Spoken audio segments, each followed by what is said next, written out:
ਖਬਰ ਦੇ ਵੱਲ ਵਧੀਏ ਤੇ ਅਗਲੀ ਖਬਰ ਵੀ ਗੰਨੇ ਨਾਲ ਰਲਦੀ ਮਿਲਦੀ। ਸ਼ਰਮਾ ਜੀ, ਗੰਨੇ ਦੇ ਭਾਅ 'ਚ ਕਹਿੰਦੇ ਵਾਧਾ ਗੁਰਦਾਸਪੁਰ 'ਚ ਜਾ ਕੇ ਕਰਨਾ ਸੀ, ਪਰ ਟਵੀਟ ਤੇ ਹੀ ਕਰ ਦਿੱਤਾ। ਕਿਉਂ ਜੀ? ਪ੍ਰਵੀਨ ਜੀ, ਪਹਿਲਾਂ ਕਰਨਾ ਸੀ, ਹੂੰ।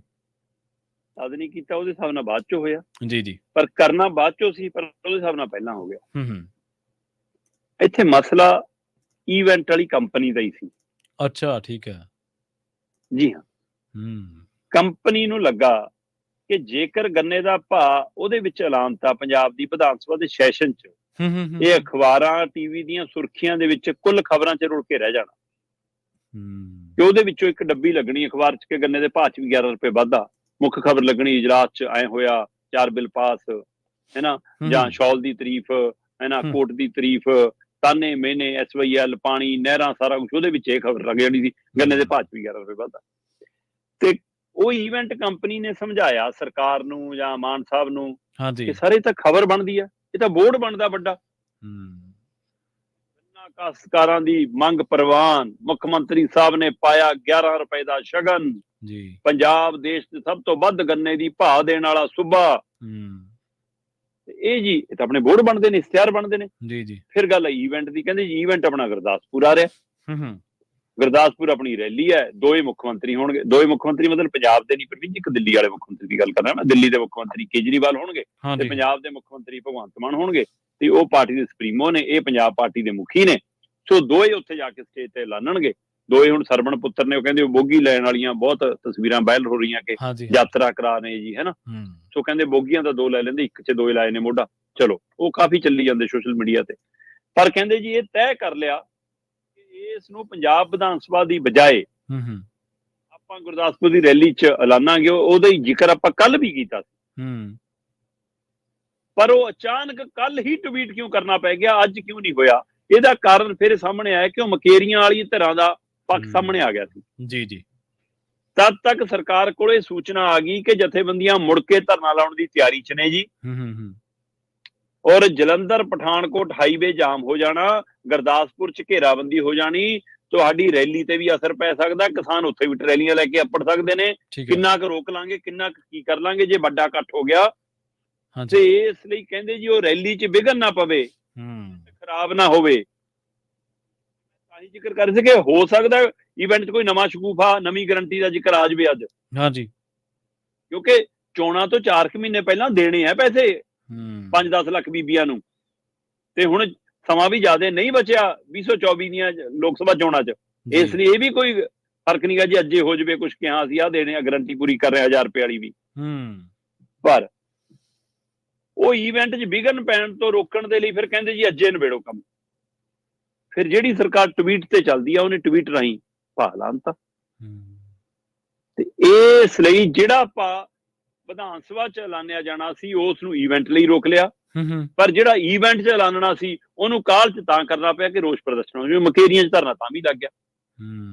ਕਿਸਾਨ ਤਾਂ ਵੀ ਖੁਸ਼ ਨਹੀਂ ਹੋਏ। ਕਿਸਾਨਾਂ ਦੀ ਸੰਤੁਸ਼ਟੀ, ਖੁਸ਼ ਹੋਣ ਦਾ ਮਤਲਬ ਇਹ ਨਹੀਂਗਾ ਕਿ ਸ਼ਗਨ ਪਾਇਆ ਤੁਸੀਂ। ਕੋਈ ਸ਼ਗਨ ਹੁੰਦਾ ਕਿ ਜਦੋਂ ਅਸੀਂ ਕਿਸੇ ਦੀ ਖੁਸ਼ੀ 'ਚ ਸ਼ਾਮਲ ਹੁੰਨੇ ਆ, ਫਿਰ ਅਸੀਂ ਉਹਨੂੰ ਆਪਣੀ ਸਮਰੱਥਾ ਅਨੁਸਾਰ ਸ਼ਗਨ ਦਿੰਨੇ ਆ। ਜੀ, ਜੀ। ਪਰ ਇੱਥੇ ਸਰਕਾਰਾਂ ਸ਼ਗਨ ਨਹੀਂ ਪਾਉਂਦੀਆਂ, ਇੱਥੇ ਸਰਕਾਰਾਂ ਮੁੱਲ ਤਾਰਦੀਆਂ ਨੇ ਸਹੀ ਚੀਜ਼ ਦਾ। ਤੇ ਇਹ ਸਹੀ ਨਹੀਂ ਹੈ ਕਿਸਾਨਾਂ ਦੇ ਹਵਾਲੇ ਨਾਲ, ਆਰਥਿਕ ਮਾਹਿਰਾਂ ਦੇ ਹਵਾਲੇ ਨਾਲ, ਗੰਨਾ ਕਾਸ਼ਤਕਾਰਾਂ ਦੇ ਹਵਾਲੇ ਨਾਲ। ਸੋ ਸਰਕਾਰ ਨੂੰ ਇਸ ਤੇ ਵਿਚਾਰ ਕਰਨਾ ਚਾਹੀਦਾ। ਮੈਂ ਨਹੀਂ ਕਹਿੰਦਾ ਕਿ ਪਹਿਲੀਆਂ ਸਰਕਾਰਾਂ ਨੇ ਬੜੀ ਭਲਾਈ ਕਰਤੀ ਸੀ। ਹਾਂਜੀ, ਹਾਂਜੀ। ਪਹਿਲੀਆਂ ਸਰਕਾਰਾਂ ਵੀ ਆਈ ਸੀ, ਜੇ 40 ਰੁਪਏ ਦੀ ਮੰਗ ਆ ਤਾਂ 10 ਰੁਪਏ ਵਧਾਉਂਦੀਆਂ ਸੀ। ਵੋਟਾਂ ਦੇ ਨੇੜੇ ਆ ਤਾਂ ਇਕੱਠੇ 50 ਰੁਪਏ ਵਧਾਤੇ ਸੀ ਇੱਕ ਵਾਰ ਕੈਪਟਨ ਨੇ, ਹੈਨਾ। ਤੇ ਨਹੀਂ ਤਾਂ ਫਿਰ 10 ਰੁਪਏ ਵਧਾਤੇ, ਇੱਕ ਵਾਰ 15 ਰੁਪਏ ਵਧਾਤੇ, 25 ਰੁਪਏ ਵਧਾਏ ਸੀ। ਸੋ ਬਾਦਲ ਵੀ ਐਂ ਕਰਦੇ ਸੀ। ਪਰ ਬੇਸ਼ੱਕ ਸਰਕਾਰਾਂ ਇਹ ਦਮ ਭਰਦੀਆਂ ਕਿ MSP ਤੋਂ ਵੱਧ ਹੈ ਜੀ ਸਾਡਾ ਭਾਅ। ਗੰਨੇ ਦੀ MSP ਕੇਂਦਰ ਵੱਲੋਂ ਐਲਾਨੀ ਹੋਈ 315 ਰੁਪਏ ਆ। ਜੀ, ਜੀ। ਪਰ ਇਹਦਾ ਮਤਲਬ ਆਪਾਂ ਕਿੰਨੀ ਵਾਰ ਗੱਲ ਕੀਤੀ ਹੈ ਕਿ ਇਹਦਾ ਮਤਲਬ MSP ਵੀ ਸਹੀ ਭਾਅ ਨਹੀਂ ਹੈ। ਤੁਸੀਂ 391 ਆ ਗਏ, MSP 315 ਦੀ ਬਜਾਏ ਤੁਸੀਂ ਪੰਜਾਬ 'ਚ ਗੰਨੇ ਦਾ ਭਾਅ 391 ਰੁਪਏ ਲਾਂਤਾ। ਹਰਿਆਣੇ ਦਾ 386 ਰੁਪਏ ਆ। ਜੀ, ਜੀ। ਇਹਦਾ ਮਤਲਬ MSP ਇੱਥੇ ਸਹੀ ਨਹੀਂ ਹੈ, ਤਾਂ ਹੀ ਤੁਸੀਂ ਵੱਧ ਦੇ ਰਹੇ ਹੋ। ਤੇ ਉਹ ਵੱਧ ਵੀ ਅਜੇ ਵੀ ਸਹੀ ਨਹੀਂ ਹੈ। ਫਿਰ ਸਵਾਮੀਨਾਥਨ ਤੇ ਆ ਜਾਓ ਤੇ ਕੇਂਦਰ ਦਾ ਹੱਥ ਖੜੇ ਕਰੀ ਜਾਂਦਾ, ਕਹਿੰਦਾ ਸਵਾਮੀਨਾਥਨ ਸਾਰੀਆਂ ਨਿਯਮ ਲਾਗੂ ਕਰਨਾ, ਸਾਡੇ ਪਾਸ ਰੋਕ ਨਹੀਂ ਜੀ। ਹਾਂਜੀ, ਹਾਂਜੀ। ਉਹਨਾਂ ਨੇ ਤਾਂ ਐਫੀਡੇਵਿਟ ਦਿੱਤਾ। ਪ੍ਰਵੀਨ ਜੀ, ਸਪਸ਼ਟ ਰੂਪ ਦੇ ਵਿੱਚ ਮੈਨੂੰ ਇਹ ਦੱਸੋ ਕਿ ਜਿਹੜੀਆਂ ਕੰਪਨੀਆਂ ਦੀਆਂ ਚੀਜ਼ਾਂ ਬਾਜ਼ਾਰ 'ਚ ਵਿਕਣ ਆਉਂਦੀਆਂ, ਹਾਂਜੀ, ਹਾਂਜੀ, ਉਹਦੇ ਭਾਅ 'ਚ ਵਾਧਾ ਸਰਕਾਰਾਂ ਕਰਦੀਆਂ। ਨਹੀਂ। ਜੇ ਤਾਂ ਸਰਕਾਰ ਕਹਿੰਦੀ ਆ ਕਿ ਹਾਂ ਜੀ ਇਹ ਟੈਲੀਵਿਜ਼ਨ ਦੇ ਉੱਤੇ 5 ਰੁਪਏ ਮਹਿੰਗਾ ਹੋਊਗਾ ਜੀ ਅਗਲੇ ਸਾਲ, ਆ ਏਸੀ ਜੀ 10 ਰੁਪਏ ਮਹਿੰਗਾ ਹੋਊਗਾ ਜੀ, ਆ ਬ੍ਰਾਂਡਡ ਤੁਹਾਡਾ ਜੀ, ਆ ਝੱਗਾ ਕੱਪੜਾ ਲੀੜਾ ਜੀ, ਆ ਕੋਟੀਆਂ ਸਵੈਟਰ ਜੀ, ਇਹ ਜੀ 5 ਰੁਪਏ 3 ਰੁਪਏ ਮਹਿੰਗੇ ਹੋਣਗੇ, ਸਰਕਾਰਾਂ ਲਾਉਂਦੀਆਂ ਭਾ। ਕੰਪਨੀਆਂ ਆਪਣੀ ਕੱਚੇ ਮਾਲ ਦੀ ਲਾਗਤ, ਆਪਣੀ ਲੇਬਰ, ਆਪਣੀ ਮਸ਼ੀਨਰੀ ਪਾ ਕੇ ਫਿਰ ਪ੍ਰੋਫਿਟ ਐਡ ਕਰਕੇ ਭਾਅ ਤੈਅ ਕਰਦੀਆਂ। ਬਿਲਕੁਲ, ਆਪਦੇ ਪ੍ਰੋਡਕਟ ਦਾ ਆਪ ਤੈਅ ਕਰਦੇ। ਕਿਸਾਨ ਨੂੰ ਅਧਿਕਾਰ ਹੀ ਨਹੀਂਗਾ, ਨਹੀਂ ਹੈਗਾ। ਸਰਕਾਰਾਂ ਫਿਰ ਧੱਕਾ ਕਰਦੀਆਂ ਤੇ ਤਾਂ ਵੀ ਲੋਕ ਕਹਿੰਦੇ ਜੀ ਇੰਨਾ ਮਿਲਦਾ ਇਹਨਾਂ ਨੂੰ, ਕਮਾਲ ਹੈ ਜਨਾਬ। ਸੋ ਇਸ ਲਈ ਜੀ ਇਹ ਸਰਕਾਰ ਦਾ ਈਵੈਂਟ ਮੈਨੇਜਮੈਂਟ ਦੀ ਸਕੀਮ ਸੀ, ਉਹ ਫਿਲਹਾਲ ਫੇਲ ਹੋਈ ਆ। ਪਰ ਅੱਜ ਨਵਾਂ ਈਵੈਂਟ ਉਹਨੂੰ ਬਣਾ ਸਕਦੇ ਨੇ। ਅੱਜ ਗੁਰਦਾਸਪੁਰ ਦੇ ਵਿੱਚ ਬੱਸ ਅੱਡੇ ਦਾ ਉਦਘਾਟਨ ਕਰਨ ਦੋ ਮੁੱਖ ਮੰਤਰੀ ਆ ਰਹੇ ਨੇ ਤੇ ਉੱਥੇ ਰੈਲੀ ਆ। ਸੋ ਦੇਖਦੇ ਹਾਂ ਜੀ ਉੱਥੇ ਹੁਣ ਕੀ ਹੁੰਦਾ। ਬੱਸ ਅੱਡਾ ਤਾਂ ਫੇਰ ਬਹੁਤ ਵੱਡੀ ਚੀਜ਼ ਆ ਸ਼ਰਮਾ ਜੀ। ਇੱਥੇ ਸਕੂਲਾਂ ਦੇ ਉਦਘਾਟਨ ਹੋ ਰਹੇ ਆ, ਦੋ ਮੁੱਖ ਮੰਤਰੀਆਂ ਦੇ, ਹਸਪਤਾਲਾਂ ਦੇ ਉਦਘਾਟਨ ਹੋ ਰਹੇ ਆ। ਇੱਕ ਨਾ ਜਦੋਂ ਤੁਸੀਂ ਗੱਲ ਕਰ ਰਹੇ ਸੀਗੇ ਆਹ ਕਿ ਬਈ ਭਾਅ ਵਧਾਉਣ ਦੇ ਬਾਰੇ, ਪ੍ਰੋਡਕਟ ਆਪਦੇ ਪ੍ਰੋਡਕਟ ਦਾ ਆਪ ਭਾਅ ਤੈਅ ਕਰਦੀਆਂ ਕੰਪਨੀਆਂ। ਇੱਕ ਹੋਰ ਟੈਕਨੀਕਲ ਚੀਜ਼ ਹੈ ਜਿਹੜੀ ਸਾਨੂੰ ਸਾਰਿਆਂ ਨੂੰ ਸਮਝਣੀ ਚਾਹੀਦੀ ਹੈ ਕਿ ਜਿਹੜੀਆਂ ਫਸਲਾਂ ਵਾ, ਇਹਨਾਂ ਦਾ ਜਿਹੜਾ MSP ਹੈ, ਮੈਕਸੀਮਮ ਸੇਲ ਪ੍ਰਾਈਸ ਜਿਹਨੂੰ ਆਪਾਂ ਕਹਿ ਦਿੰਦੇ ਹਾਂ, ਤੇ ਉਹਦਾ ਹੁੰਦਾ ਜਿਹੜਾ MRP ਕਿ ਮੈਕਸੀਮਮ ਰੀਟੇਲ ਪ੍ਰਾਈਸ।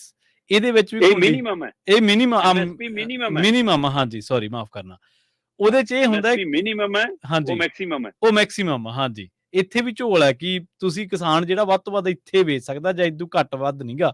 ਉਹ ਜਿਹੜਾ ਉਹ ਸਟੇਟਾਂ ਦੇ ਜੇ ਟੈਕਸ ਵਿੱਚ ਐਡ ਹੋ ਗਿਆ, ਉਹ ਫਿਰ ਵੀ ਉਹਦੇ ਵਿੱਚ ਗੁੰਜਾਇਸ਼ ਹੈ। ਜੇ ਰਿਟੇਲ ਚ ਵਿਕਦਾ ਤਾਂ, ਜੇ ਕਰਿਆਨੇ ਚ ਵਿਕਦਾ ਤਾਂ ਵੀ ਗੁੰਜਾਇਸ਼ ਹੈ ਉਹ ਚੀਜ਼ ਦੇ। ਪਰ MSP ਜਿਹੜਾ ਐਲਾਨ ਦੀ ਉਹਦੇ ਪਰ ਵੀ ਮਾਲ ਨਹੀਂ ਵਿਕਦਾ, ਉਹਦੇ ਉੱਤੇ ਵੀ ਨਹੀਂ ਵਿਕਦਾ। ਬਿਲਕੁਲ। ਤੇ ਜਿਹੜੀ ਦੂਜੀ ਗੱਲ ਹੈ, ਇਹ ਜਦੋਂ ਤੁਸੀਂ ਗੱਲ ਕਰ ਰਹੇ ਸੀ ਮੈਨੂੰ ਇੱਕ ਪੁਰਾਣੀ ਗੱਲ ਯਾਦ ਆ ਗਈ। ਉਦੋਂ ਨਾ ਬਾਦਲ ਸਾਹਿਬ ਦੀ ਸਰਕਾਰ ਹੁੰਦੀ ਸੀ 2011-12 ਦੇ ਗੇੜ ਦੇ ਵਿੱਚ ਪੰਜਾਬ ਦੇ ਵਿੱਚ। 17 ਤੱਕ ਰਹੇ ਨੇ ਬਾਦਲ ਸਾਹਿਬ ਦੀ ਸਰਕਾਰ ਤੇ ਤਾਂ ਹੁੰਦੀ ਸੀ UP ਕੇਂਦਰ ਦੇ ਵਿੱਚ। ਤੇ ਉਹਨਾਂ ਨੇ ਜਦੋਂ ਨਾ ਭਾਅ ਵਧਾਉਣਾ, ਮੰਨ ਲਓ ਕਣਕ ਦੇ ਭਾਅ ਦੇ ਵਿੱਚ ਜਾਂ ਹਾੜੀ ਦੀਆਂ ਫਸਲਾਂ ਦੇ ਭਾਅ ਜਦੋਂ ਆਉਂਦੇ ਹੁੰਦੇ ਨਾ, ਜਦੋਂ ਦਸੰਬਰ ਜਨਵਰੀ ਚ ਸ਼ਰਮਾ ਜੀ ਆਉਂਦੇ ਹੁੰਦੇ ਆ, ਤੇ ਉਹ ਕਹਿੰਦੇ ਵੀ 50 ਰੁਪਏ ਵਾਧਾ, ਕਣਕ ਦੇ ਮੁੱਲ ਚ 50 ਰੁਪਏ ਵਾਧਾ। ਤੇ ਇੱਕ ਪੰਜਾਬ ਦਾ ਇੱਕ ਬਹੁਤ ਵੱਡਾ ਅਖਬਾਰ ਆ ਜਿਹਨੇ ਦਰਖਤ ਬਹੁਤ ਲਾਇਆ, ਤੇ ਉਹ ਬਿਆਨ ਛਾਪਦੇ ਹੁੰਦੇ ਸੀ ਉਦੋਂ ਫਰੰਟ ਪੇਜ ਤੇ, ਜਿਹੜਾ ਤੁਸੀਂ ਜ਼ਿਕਰ ਕੀਤਾ ਸੀਗਾ। ਉਹ ਕਹਿੰਦੇ ਜੀ ਕੇਂਦਰ ਨੇ ਕਿਸਾਨਾਂ ਦੀ ਪਿੱਠ ਦੇ ਵਿੱਚ ਮਾਰਿਆ ਛੁਰਾ, 50 ਰੁਪਏ ਦਾ ਵਾਧਾ ਕਰਕੇ ਕੇਂਦਰ ਨੇ ਕਿਸਾਨਾਂ ਦੀ ਪਿੱਠ 'ਚ ਮਾਰਿਆ ਛੁਰਾ। ਬਾਦਲ ਦਾ ਬਿਆਨ ਸੀਗਾ। ਤੇ ਉਹ ਧੂਈ ਤੇ ਤੁਹਾਨੂੰ ਪਤਾ ਪਿੰਡਾਂ ਦੀ ਜਦੋਂ ਸੱਥਾਂ ਦੇ ਵਿੱਚ ਧੂਈਆਂ ਲੱਗਦੀਆਂ, ਅੱਗ ਬਾਲੀ ਬੈਠੇ ਹੁੰਦੇ ਲੋਕ, ਤੇ ਉਹ ਤੁਹਾਨੂੰ ਪਤਾ ਗੱਲ ਬਹੁਤ ਆਉਂਦੀ ਹੈ। ਉਹ ਕਹਿੰਦਾ ਇੱਕ ਵਿੱਚੋਂ ਬੈਠਾ ਕਹਿੰਦਾ ਯਾਰ ਜੇ ਇਹਨਾਂ ਨੇ ਛੁਰਾ ਮਾਰਿਆ, ਤੁਸੀਂ ਮਾੜਾ ਜਿਹਾ ਚਾਕੂ ਹੀ ਮਾਰ ਦਿਓ, ਤੁਸੀਂ ਵੀ 20 ਰੁਪਏ ਵਧਾ ਦਿਓ। ਜੇ 50 ਰੁਪਏ ਨੂੰ ਤੁਸੀਂ ਛੁਰਾ ਦੱਸਦੇ ਆ। ਪ੍ਰਵੀਨ ਜੀ, ਪੰਜਾਬ 'ਚ ਇੱਕ ਮੁੱਖ ਮੰਤਰੀ ਨੂੰ ਉਹਦਾ ਮਿੱਤਰ ਮਿਲਿਆ, ਕੋਈ ਬਹੁਤ ਪੁਰਾਣੀ ਕਿੱਸਾ ਸੁਣਾਉਂਦੇ ਕੁਝ ਸਾਡੇ ਮਾਹਰ ਵੱਡੇ ਬਜ਼ੁਰਗ ਸਾਥੀ ਸਾਡੇ ਪੱਤਰਕਾਰ। ਹਾਂਜੀ। ਉਹ ਕਹਿੰਦੇ ਕਿ ਪੰਜਾਬ ਦੇ ਇੱਕ ਮੁੱਖ ਮੰਤਰੀ ਨੂੰ ਉਹਦਾ ਇੱਕ ਪਿੰਡ ਦਾ ਪੁਰਾਣਾ ਬਜ਼ੁਰਗ ਕਿਸਾਨ ਸਾਥੀ ਮਿਲਿਆ, ਤੇ ਉਹਨੂੰ ਕਹਿੰਦਾ ਕਿ ਯਾਰ ਕਿ ਤੂੰ ਮੁੱਖ ਮੰਤਰੀ ਤਾਂ ਬਣ ਗਿਆ, ਕੀ ਤੇਰੇ ਕੋਲ ਸ਼ਕਤੀ ਹੈਗੀ? ਅੱਛਾ। ਉਹ ਕਹਿੰਦਾ ਲੈ ਫਿਰ ਕਿਸਾਨ ਵੀਰ, ਤੂੰ ਵੀ ਕੀ ਮੇਰੀ ਸ਼ਕਤੀ ਯਾਦ ਕਰੇਗਾ? ਜੀ। ਕਹਿੰਦਾ ਪਰਸੋਂ ਨੂੰ ਜਾ ਕੇ ਨਾ 10 ਕੁਆਂਟਲ ਪਿਆਜ਼ ਖਰੀਦ ਲਈ। ਹਾਂਜੀ, ਬਿਲਕੁਲ।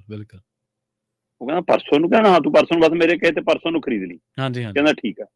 ਉਹ ਉਹਦੇ ਕਮਰੇ ਚੋਂ ਨਿਕਲ ਕੇ ਗਿਆ ਤੇ ਉਹਨੇ ਜਦੇ ਹੁਕਮ ਕਰਤਾ ਕਿ ਸਾਰਲੇ ਸੂਬਿਆਂ ਤੋਂ ਪਿਆਜ਼ ਵੇਚਣ ਲਈ ਖੁੱਲ੍ਹ ਦਿੰਦਾ ਸੀ, ਹਨਾ, ਸੂਬਾ ਸਭ ਥਾਵਾਂ ਤੋਂ ਪਿਆਜ਼ ਵਿਕਣ ਦੀ ਖੁੱਲ੍ਹ ਜੀ। ਤੇ ਜਦੋਂ ਸਾਰੇ ਪਾਸਿਓਂ ਪਿਆਜ਼ ਆ ਗਿਆ ਤੇ ਪਿਆਜ਼ ਦਾ ਭਾਅ ਇੱਕਦਮ ਥੱਲੇ ਡਿੱਗ ਗਿਆ। ਜੀ। ਤੇ ਦੂਏ ਦਿਨ ਤੀਏ ਦਿਨ ਜਦੋਂ ਪਿਆਜ਼ ਦਾ ਭਾਅ ਥੱਲੇ ਡਿੱਗਿਆ ਤੇ ਉਹਨੇ ਤੀਏ ਦਿਨ ਦੇ ਹਿਸਾਬ ਨਾਲ ਖਰੀਦ ਲਿਆ। ਖਰੀਦਣ ਤੋਂ ਬਾਅਦ 15 ਦਿਨ ਬਾਅਦ ਉਹਨਾਂ ਨੂੰ ਸੁਨੇਹਾ ਲਾਤਾ ਕਿ ਭਾਈ 3 ਦਿਨ ਬਾਅਦ ਹੁਣ ਵੇਚ ਦੀ। ਅੱਛਾ, ਠੀਕ ਹੈ। ਤੇ ਉਹਨੇ ਜੀ ਹਫ਼ਤੇ ਬਾਅਦ ਸਾਰੀ ਆਮਦ ਬੰਦ ਕਰਾਤੀ ਤੇ ਪਿਆਜ਼ ਦੀ ਆਮਦ ਘਟ ਗਈ ਤੇ ਪਿਆਜ਼ ਦਾ ਭਾਅ ਇੱਕਦਮ ਤਾਂ ਹੋ ਗਿਆ, ਬਹੁਤ ਉੱਪਰ ਚਲਾ ਗਿਆ। ਤੇ ਕਹਿੰਦਾ ਹੁਣ ਵੇਚ ਦੇ। ਸੋ ਕਹਿੰਦਾ ਕਿ ਆਹ ਸ਼ਕਤੀ ਹੈ। ਸੋ ਜੇ ਸ਼ਕਤੀਆਂ ਚੰਗੇ ਕੰਮ ਲਈ ਵਰਤਣਾ ਚਾਹਣ ਸਰਕਾਰਾਂ ਤੇ ਮੁੱਖ ਮੰਤਰੀ, ਤਾਂ ਸੂਬੇ ਦੇ ਆਵਾਮ ਦਾ, ਲੋਕਾਂ ਦਾ ਭਲਾ ਹੋ ਸਕਦਾ। ਔਰ ਪੰਜਾਬ ਦੀ ਭਲਾਈ ਕਿਸਾਨੀ 'ਚ ਖੜੀ ਹੈ। ਬਿਲਕੁਲ ਸਹੀ। ਜੀ। ਇਹ ਕਿਸਾਨੀ ਮਜ਼ਬੂਤ ਕਰਨ ਦਾ ਮਤਲਬ ਇਹ ਨਹੀਂਗਾ ਕਿ ਇਕੱਲੇ ਖੇਤ ਵਾਲੇ ਨੂੰ ਫਾਇਦਾ ਹੋਣਾ, ਉਹਦਾ ਫਾਇਦਾ ਮਜ਼ਦੂਰ ਨੂੰ ਵੀ ਹੋਣਾ, ਉਹਦਾ ਫਾਇਦਾ ਖੇਤੀ ਨਾਲ ਸੰਬੰਧਿਤ ਸਹਾਇਕ ਧੰਦੇ ਵਾਲਿਆਂ ਨੂੰ ਵੀ ਹੋਣਾ, ਉਹਦਾ ਫਾਇਦਾ ਕਰਿਆਨੇ ਤੋਂ ਲੈ ਕੇ ਬਜਾਜੀ ਵਾਲੇ ਤੱਕ ਨੂੰ ਵੀ ਹੋਣਾ। ਜੀ। ਸੋ ਇਹ ਸਾਰਾ ਅਰਥਚਾਰਾ ਪੰਜਾਬ ਦਾ ਘੁੰਮਦਾ ਹੀ ਖੇਤੀ ਦੇ ਆਲੇ ਦੁਆਲੇ ਆ। ਤਾਂ ਖੇਤੀ ਨੂੰ ਪ੍ਰਫੁੱਲਤ ਤੇ ਮਜ਼ਬੂਤ ਕਰਨਾ ਸਰਕਾਰਾਂ ਦੀ ਜ਼ਿੰਮੇਵਾਰੀ ਬਣਦੀ ਆ, ਪਰ ਪਤਾ ਨਹੀਂ ਕਿਉਂ ਬੇਸ਼ਰਮ ਨੇ। ਜੀ।